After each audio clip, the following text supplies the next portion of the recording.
Everybody, and welcome to our next step in understanding how we can use empathy to become better problem solvers and solve problems in more creative ways. Just to recap where you've been, you listened to a longer form piece from NPR on empathy, and then you looked at a couple of websites to see how businesses use empathy within their consultation practices to get other businesses to more creative and innovative solutions that actually meet the needs of customers. I think when we start thinking about research for problems, you're probably used to the more traditional forms of research, what we like to call head research within 103, which is looking at articles, looking things up on Wiki, using other industry publications to kind of determine the nuts and bolts of what a problem is, of the context that it's in, statistics, information like that. But that's only one way to look at the problem.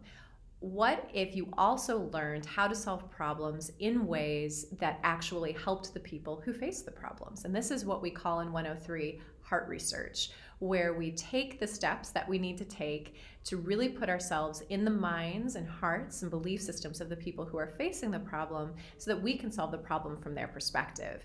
There's a really great quote out there that says, customers don't care about your solutions, they care about their problems. And I think that is something that we have to keep at the forefront as we're moving through Project 2, that you might be totally jazzed about your idea, but the person that you're solving for is only going to be jazzed about your idea in so much as it actually correlates with their problem and solves their problem, right? And I don't think this is anything new to us. I mean, just think about usually the bad advice that you've received over your life. And why is bad advice sometimes bad advice? And I bet it's because the advice that a person gave you, it could work, but it just doesn't work for you. And we don't want to do that in 103. We don't want to take all these weeks to understand and solve a problem just at the very end to be pitching an idea where they're like, but I've already done that. Or, but I already tried that. Or you're not taking into account my constraints. So this is the type of heart research that we do when we're looking into empathy. So defining empathy from a 103 standpoint it really is the ability to understand people's feelings and their thoughts. It's the capacity to take on techniques to help yourself walk in another person's shoes.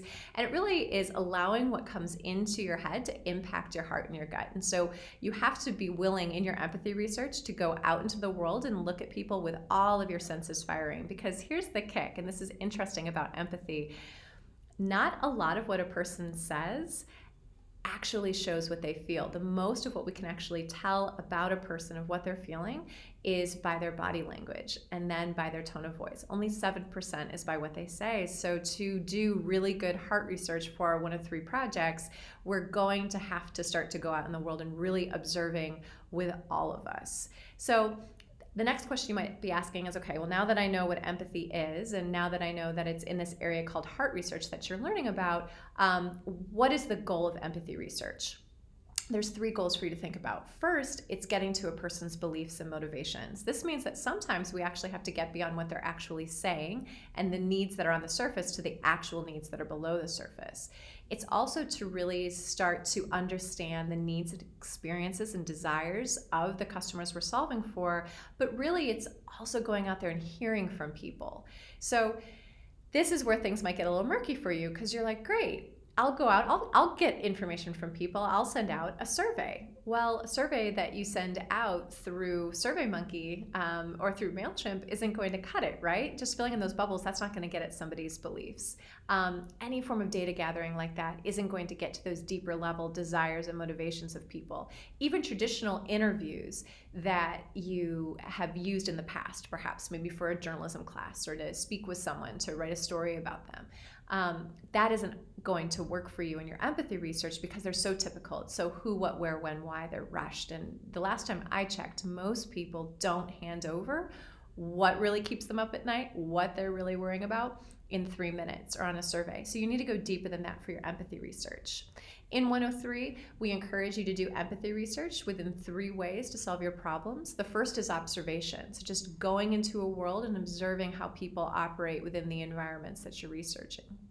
The second is immersion, right? So let's say, for example, you're doing a study on sleep deprivation for Project 2. Well, you could immerse yourself in that by going sleep deprived for a couple nights to see how that really feels. And then the third and final is really through conversation. And what do those conversations look like that you can have with people where they'll go above and beyond telling you easy answers to telling you stories that sync up more with their beliefs and what the real problem is. So what you're going to be doing now is you're going to be watching a video clip where you're going to be observing somebody and really checking out, okay, what is wrong with this person? And what I would encourage you to do is to move beyond even all the things you see, to move to a point that's going to help you start to think, well, now that I'm seeing this person, what are they really thinking? What are they really feeling? What are they really believing? What are they really hearing? And in this observation, starting to see, okay, what pain points might this person be having?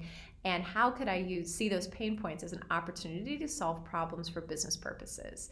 So to do this well in this video that you're going to watch from one of our UAs, I'm going to encourage you to fill out a customer empathy map. Here's an example on the screen. You also have examples within your ESP 103 workbook.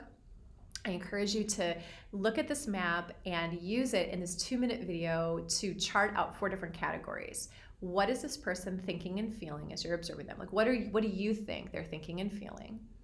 What do you think they're seeing? What are they hearing? And what might they be saying or doing? And how can you combine all of this observation that you've seen to really see what are their real pains here, what are their real gains here, and what might you do about it? So go ahead, chart it down, and then I'll tell you what to do with it for the next assignment.